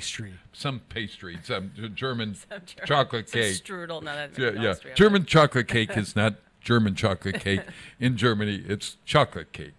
Right, exactly. So I had some cake or something, and then there it was, right there where I left it when the train came back. At least you didn't panic, Bob. Yeah. Right. Well, I have learned that that's the worst thing that you can do. Well, there's no reason to, because what can you do? It's like when people, get really upset at airports if weather. Oh my God! You're talking about my spouse. So you need just to be calm.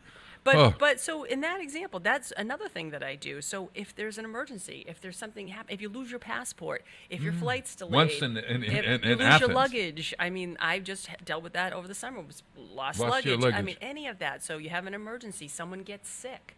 I mean, all of those things, you call me, and then I help you, but I also put you in touch with the right people on the ground where you are. So there's somebody locally to help you, because I have relationships with suppliers that are there in the country. So I help you from here, and they help you from there. So there's a safety net. And now that we have cell phones, so you could have helped me in that time in Amsterdam. It was like 8 o'clock. No, it was 9 o'clock at night. It was, And she'd also remind you late. she'd also remind you to notify your cell phone company to put plans on for the places you're going so you can talk. Exactly. Yeah. You know, get charged Little up things like that. thousands of dollars. I am in Amsterdam. It's late at night. I've probably gone to a bar or two. I'm walking around, and I can't remember where my hotel is. And I walked in a circle, and I walked for a good hour trying to find. I knew it was behind the Rijksmuseum somewhere, and this grown man, tears were in my eyes, and I said, I'm going to have to stay on the street. I don't know where the hell, and I didn't have the address, so I knew where it was. Oh, like Bob. an idiot, I didn't take the address because I just left the house so excited, like I left the bag on the train, Right. So I could have called you and said, help me. And I'd be like, okay. Yeah, really. Speaking of help, Bob, it's 7:25 on WSKB, and you need a break. I'm gonna, and guess what I'm gonna play? What? We're gonna. I'm sure you're going to skip over everything, but sure, I'm loaded up for I'm the going rest. right down to 7:15. I'm gonna play a person named Voik. Does Voik sound like something from Iceland? I suppose. Does. Yes. Sounds something Yeah. like something Yeah. from Iceland. This is a group. Iceland has a great music scene, a great independent music scene, and this is a group called Voik. And the more I listened to all of their albums or much of their CD, the more I began to like them. They're spelled V-O with an umlaut, those two little dots over the O, K. Voik. I think it maybe that sounds like voice. I don't know what it means, but this is Voik's Night and Day. It's not the Cole Porter version, everybody.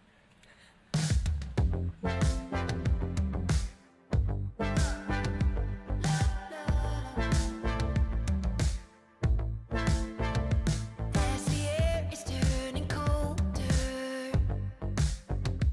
as the light is getting dark, we feel the frost that comes with dawn. As we warm against the flames,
Support for community radio on WSKB is provided by Betts Plumbing and Heating Supply Company, an independent, family-owned wholesaler serving Westfield for over 50 years, specializing in plumbing, heating, and industrial piping supplies.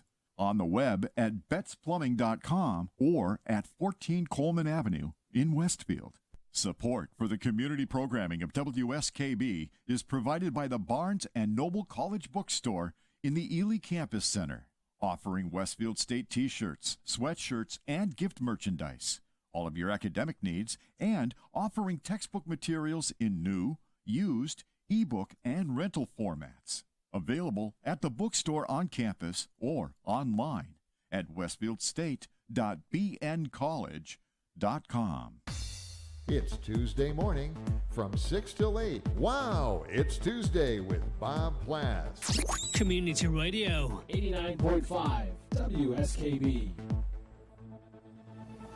Live from the campus of Westfield State University, this is 89.5 FM WSKB Westfield. Wow, it's Tuesday morning and it's August 27th, 2019. Who would have believed school is starting this week? Oh, I know. Oh, my gosh. Well, In teachers are Westfield. coming back. It must be first day of, like, professional development or something. Yeah, I think see it's them rolling in. August 28th they start. Thursday. Is it this Thursday? Yes. They're not even waiting till Labor Day. No, the it's university starts. Yeah, isn't that? So your kids are off to school? My kids start next week. Wow. Tell us about where you're from, and just for everybody, since this is your first time on our program. Janine, where are you from? Well, I live in Westfield. Yeah. Now with my husband and my two teenagers, Uh-huh. both in high school this year, which is Oh. unbelievable to me. Uh-huh. But I grew up in the eastern part of the state, Mhm. and my husband and I met while we were both working in Boston. And he convinced me to come back to lovely Western Mass. So here we go. So we've Wow. been here for 14 years now. Uh-huh. But And he's from Westfield. Oh, yes. Uh-huh. The Queenan's a wonderful name, old name in Westfield. I mean, I know. Now, where does Kevin Queenan fit into you? Kevin and his lovely wife. They're my in-laws. They're your in-laws. So they're your husband's father? And mother. Yeah. And mother. So they're grandpa and grandma. Nana and Papa. Nana and Papa. Wild.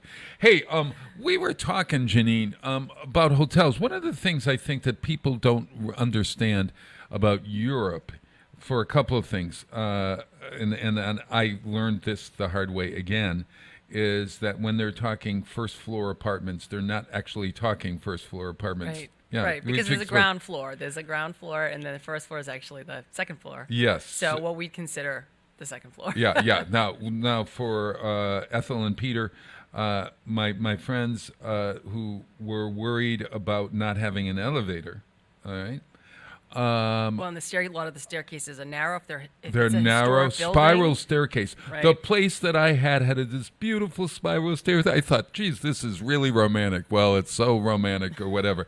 Okay, but pricing for hotels in Europe is a little different, and you don't have to pay per person, right? Right. But also keep in mind that their star system is different than our star system too. Ah. So a 4-star there is not necessarily what you'll find for a 4-star here in the U.S. So it's important to keep that in mind, because you might show up and say, oh, well, 4-star, that's all right. Yeah, it sounds good. And it ends up being what you think of as a 3-star. Uh-huh. So it's important to really either get help from Yeah. someone like me, or really drill down into the reviews. And when I look at reviews, there are different review sites specifically for travel advisors, because of course I haven't been to every hotel. So when I'm looking for advice, first if I'm not familiar with a specific hotel, I will tap into my advisor network. So I have a pretty vast network of other people who do the same thing that I do, and inevitably someone has been there, almost always. But then there are also specific sites that help me really get a feel of the place. But when I'm looking, I always try to look at the mid-range review. I don't go necessarily to 5 first, and I don't go to 1 first, because I feel like the 3-star reviews are probably the true reviews. Oh, that's a smart way to do it. Because 5 people, yay, and 1, I hated the coffee, or something, some could be silly, or it could be really something. But if there's if there's 5 1-star reviews and 300 3-star reviews, the 3-star review is the right review. So I try to do that to get a feel of what people's experiences were, and really to see what the problems are and what the benefits are. Because could it be a door that doesn't latch at the front hall? So that's a security issue. So that's something to think about. So it's important. It is important to look at reviews, but then word of mouth is the most important.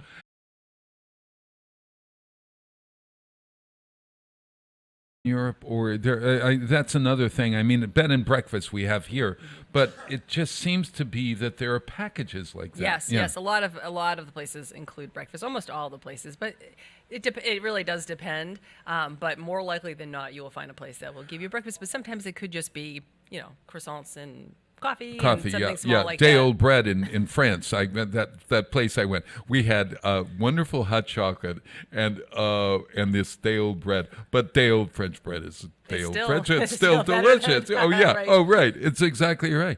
The way to book a hotel. Do you book way ahead? I found. Look what happened.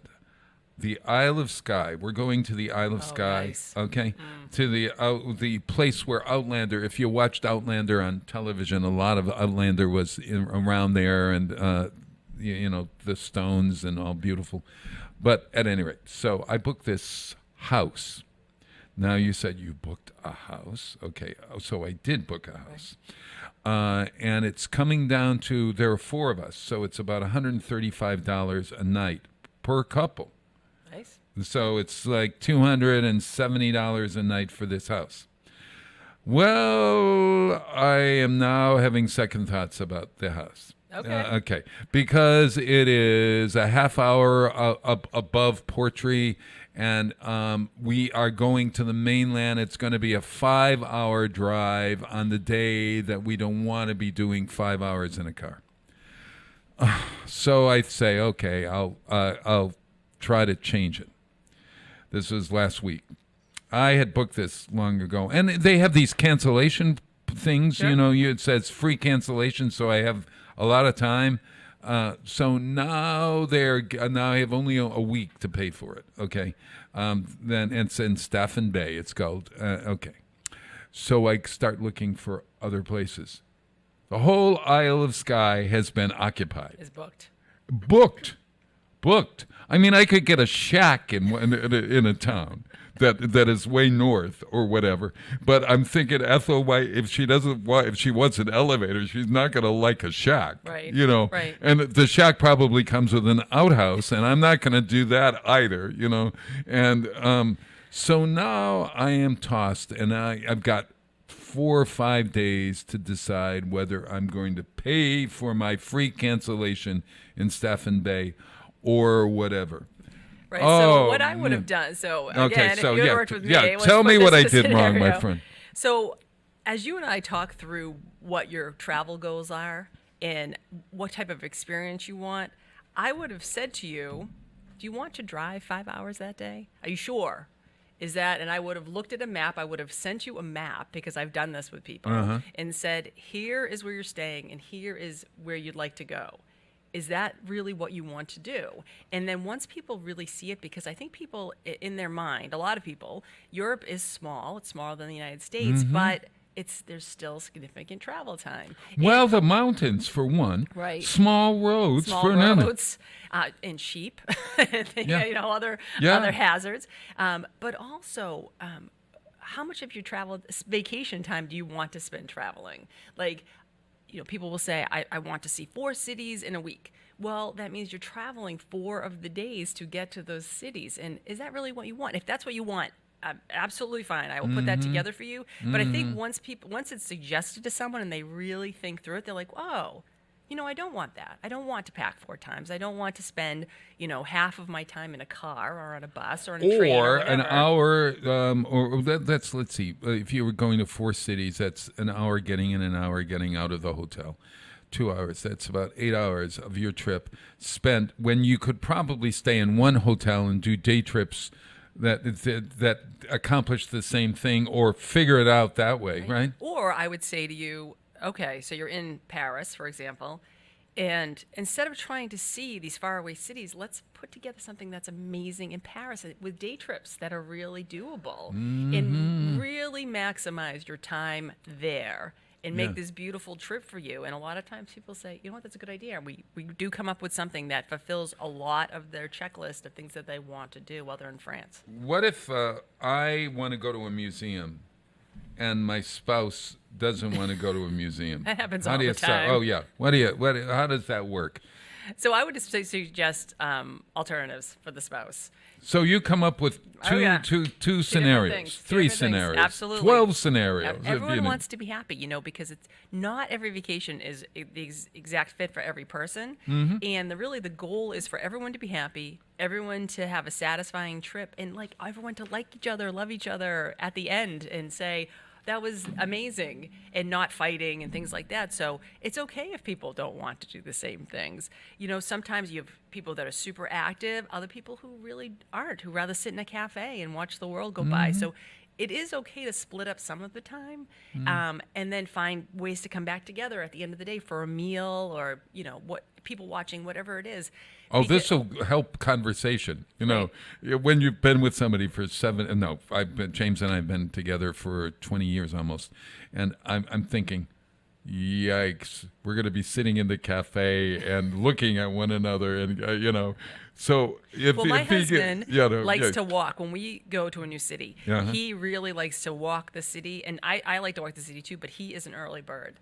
Especially with jet lag, he will be up at 4 a.m. just because of the chime change. He goes out and walks the city while I'm still asleep, and he'll stop. And once the cafe's open, he'll have an espresso or something, and that's a ritual that he has done in almost every city we go to. So by the time he gets back, he has that experience, plus he has ideas of where we should, explore during the day, and I get to sleep a little longer, so it works out perfectly. I love to do that too. Anytime I go somewhere new, I love to explore the area and see where cars are and things like that. Like, I drive. I like to drive around the city, and my ex-wife used to think I was nuts. But I'd find these cool little spots all over the place, and you find things you normally wouldn't find. Exactly. Oh, true. And they have these hop-on, hop-off buses. What do you think about those things? So, especially when you have kids, I recommend that for the first day, depending on the type of trip that you're planning and who's involved in the group.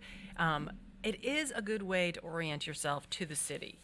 So if you've never been somewhere before, especially when you're exhausted and jet lagged, it's not a bad thing to have somebody driving you around to see the highlights. And then once you're feeling better the next day, you can go back and explore. It's a good way to get up and running. So either that, or I'd plan if you wanted to spend this, I would plan a private tour for you the first day that you were there, and somebody driving you around. Same thing. You get oriented to the city, but you also can relax a little bit, and you're not walking, because as you know, with jet lag, you can be exhausted, and it can ruin your whole trip if you get sick. Do you have a trick for your jet lag? Hydration. Stay hydrated. I try to sleep on the plane. I take electrolytes, B vitamins. I have a whole bunch of things that I do, and whether it helps or not, at least in my mind, I think it helps. So. Oh, man. And the first day that you're there, stay up as late as you can. Don't take a nap during the day. Power through and make yourself stay up till at least 7 o'clock or 8 o'clock at night, because the next day you'll feel so much better. We're really great about this for Scotland, because we're flying at 8 o'clock in the morning. Oh, really? We get in at 8 o'clock at night, but we're getting into London, and we're supposed to be in Scotland. So we're staying at the airport in London. We get in at 7 o'clock, so I'm going to sleep from 7 to whatever. So this is going to be a little bit different for me. But the problem here, Janine, is I have to be at the airport, Logan Airport, at 6 o'clock in the morning. So which means I have to get up at like 4. So now I've got this other problem to do. And then somebody suggested that I do a fly-in park. They have a fly-in park hotel in Revere where you pay to stay the night, and then you can park your car there. Cheaper price than at Logan. Sure. And so but you would have done all that for me. Right. Just remember, Revere's not that close to Logan. Oh, it isn't? Oh, holy God. There we go again. All right. Hey, everybody, we're going to take a break. I'm going to play, let's do the 745 song. I like this version. You ever been to China? I've been to Hong Kong, but not mainland China. I see. Well, I'd like to take a slow boat to China. This is Bette Midler and Barry Manilow's version of Slow Boat to China, an old song. I love this version. We'll talk about China probably in some future episode of this. Janine Queenan is our guest from Storied Adventures, storiedadventures.com. .com. Uh-huh. So here's Bette Midler and Barry Manilow, Slow Boat to China.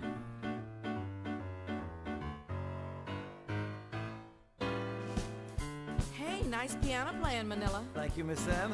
What you doing these days? Making records. Really? Yes, really? Do you still play piano for people?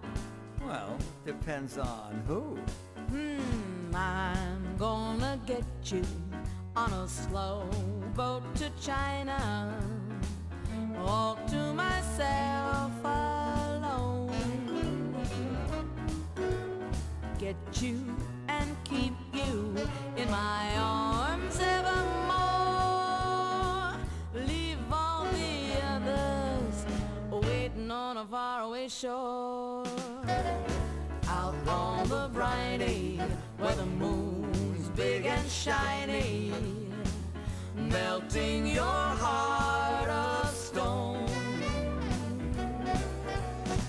I'm gonna get you on a slow boat to China, all to myself alone. Bet I didn't know you felt that way about me. I don't. I need a piano player. Ah, just like the old days. You're not gonna change keys on me, are you? Uh-huh. Oh, I'm gonna get you. You're never gonna get me. Boat to China.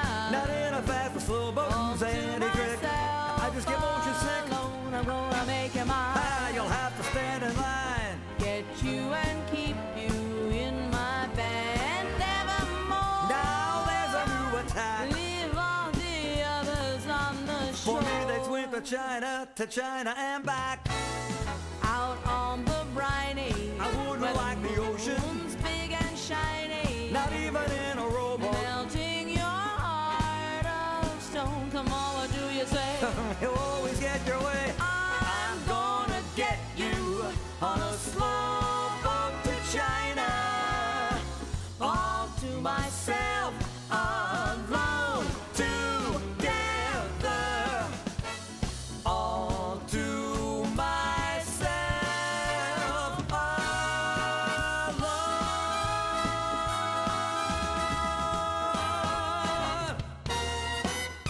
Support for community radio on WSKB is provided by Betts Plumbing and Heating Supply Company, an independent, family-owned wholesaler serving Westfield for over 50 years, specializing in plumbing, heating, and industrial piping supplies. On the web at bettsplumbing.com or at 14 Coleman Avenue in Westfield. Support for the community programming of WSKB is provided by the Barnes and Noble College Bookstore in the Ely Campus Center, offering Westfield State t-shirts, sweatshirts, and gift merchandise, all of your academic needs, and offering textbook materials in new, used, ebook, and rental formats. Available at the bookstore on campus or online at westfieldsstate.bncollege.com. It's Tuesday morning from 6 till 8. Wow, it's Tuesday with Bob Plass. Community Radio. 89.5 WSKB. Live from the campus of Westfield State University, this is 89.5 FM WSKB Westfield. It's Tuesday morning, everybody. It is August 20th, 2019. Wow, it's Westfield on Weekend show. It's Tuesday, and today it's Travel Tuesdays with Janine Queenan from StoriedAdventures.com. Hey, we've got to talk about Iceland. Oh yeah, Iceland. Tell me, you went on a trip with your daughter for 8 days to Iceland recently? We just got back about a week and a half ago, and we did a mother-daughter trip to Iceland, and it was amazing. It is as amazing as you would think it is. It's jaw-droppingly beautiful, and the people are lovely. The food was great. It's cold. It's cold even in the summer. Cold. That was the absolute truth. People told me, and they were true. It was true. But we had such a nice trip, and we rented a car. We did have one person bring us on a tour to the west coast of the Sniffles Peninsula. But then we also rented a car from Reykjavik and went down to the south coast to Vik, and we just had a great time. Did you find that we don't think of Iceland as being so close, but it's a shorter trip than going to Europe? How many hours? It is. It was 4 hours and 45 minutes to get there. Wow, from Logan. From Logan. Super quick. I mean, so the only sticky thing with that is the sleep issue, because we left at 11:45 at night and we arrived at 8 o'clock in the morning, and it only been 5 hours. So it was definitely the next day for us.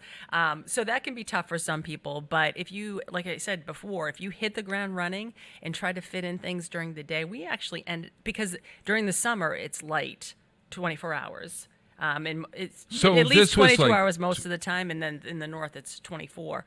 So we were up till almost 10 o'clock at night because your body just doesn't Yeah. even realize it's nighttime. Yeah. So how do you sleep when it's 24 hours? It's tough. Well, actually, Iceland was fine. I went to Finland last year. We went to the Arctic Circle up in Rovaniemi, and I had a terrible time with the sleep. But the place we stayed the first few nights, they did a really nice job blocking out the light in our rooms, and that made all the difference. So you kind of wind down. I know your body starts to tell itself it's nighttime because it gets dark, but the rooms were dark enough and quiet, and it was nice and warm, so it was fine.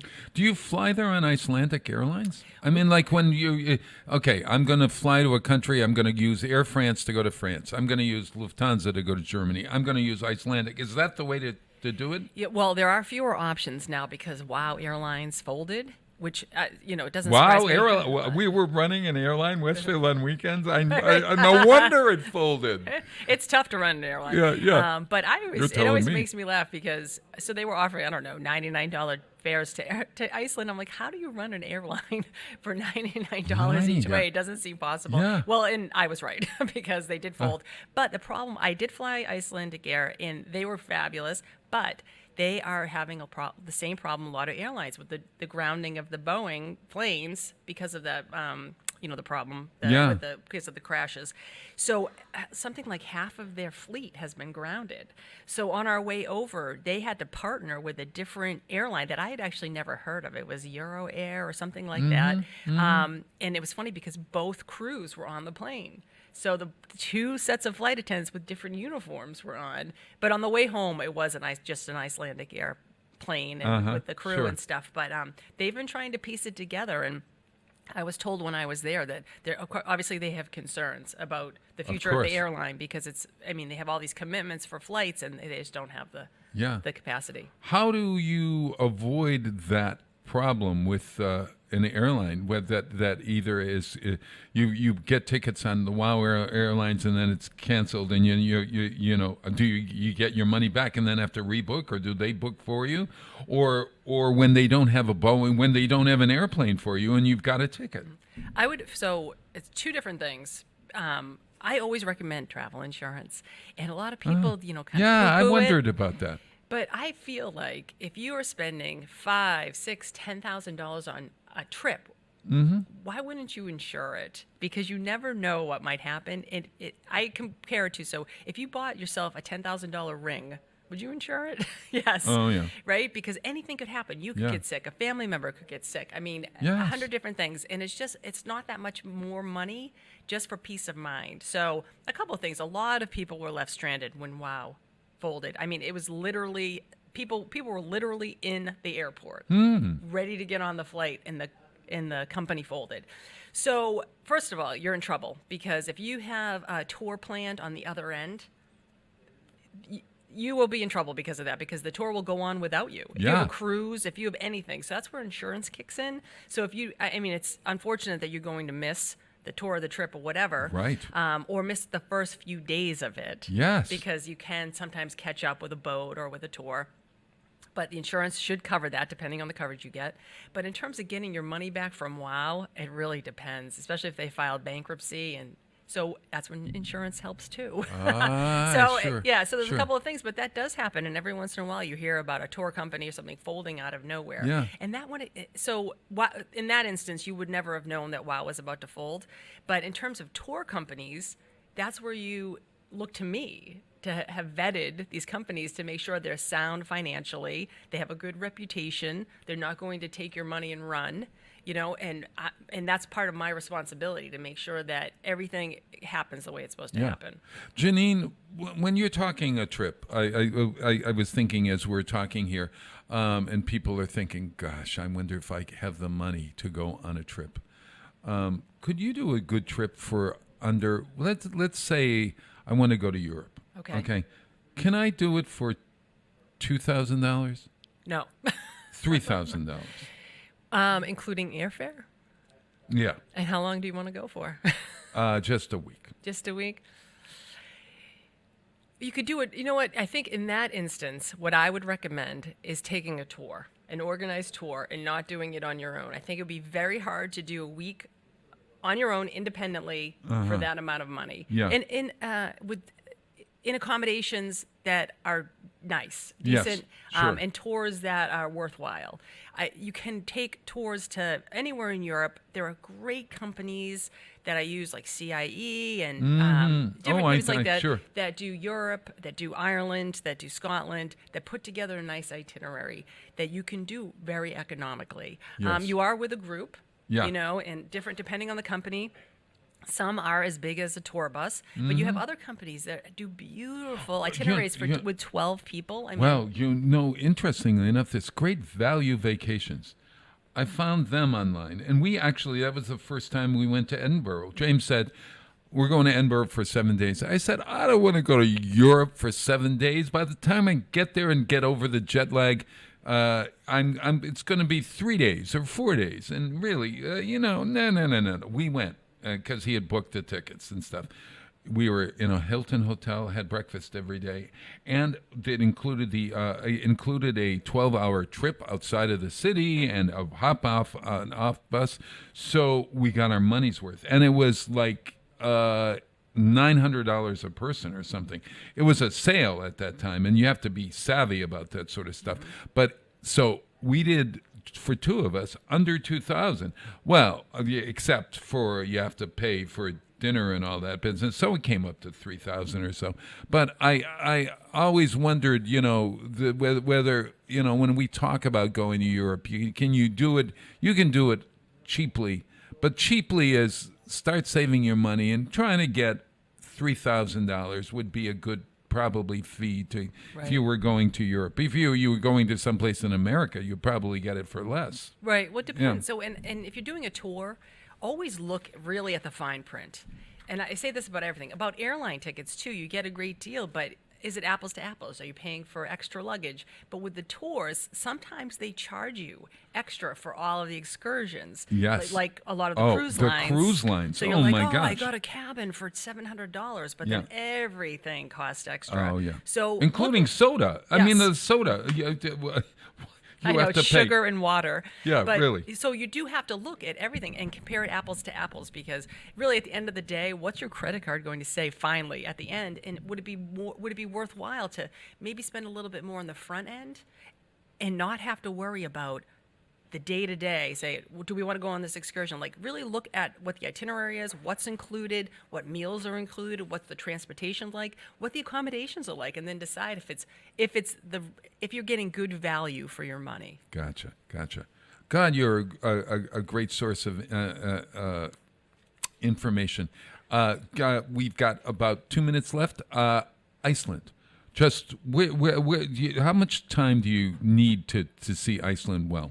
So a week would be a good taste of Iceland, right, for sure. I mean, you can go, there's really only one road around the entire country. So if you wanted to spend, say, 10, 12 days and ride the ring road, you could do that. But we saw a lot of Iceland. And really, Iceland is the outdoors, is nature. Mm-hmm. There's not a ton of other things to do. So if you like to hike, if you like to kayak, if you are interested in... There's a Blue Lagoon you could soak. We went to the Blue Lagoon. Yeah. And just one last tip. If you are going to go to the Blue Lagoon, I recommend the morning you arrive or the day you leave. Don't make a special trip because while it's kind of neat and it's not a separate day trip. Gotcha. Include it because it's only about 15 minutes from the airport.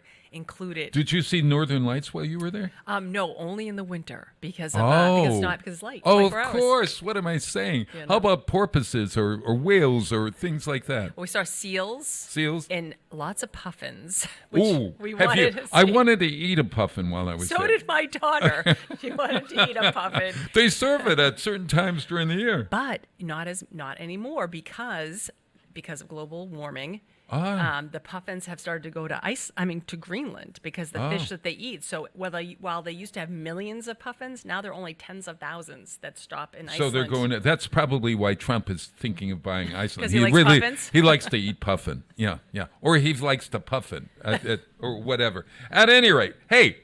We loved having you. We'll see you next month, Janine. StoriedAdventures.com. You also have a podcast. What's that? I do have a podcast. It is called The Messy Middle Road Trip, and you can find us at messymiddleroadtrip.com. And it's a podcast for women over 40 who want to live their best life. Wonderful. Janine, thank you so much. I'm going to play a song by David Bowie I heard on a TV show that I recommend called Mindhunter.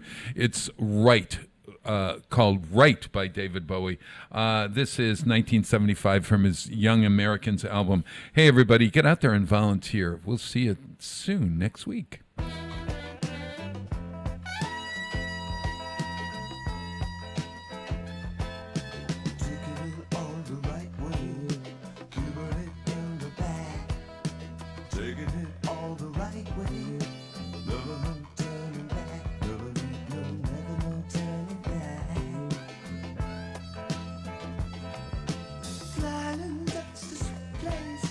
Come on inside and say, flying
Support for the community programming of WSKB is provided by Bay State Dental.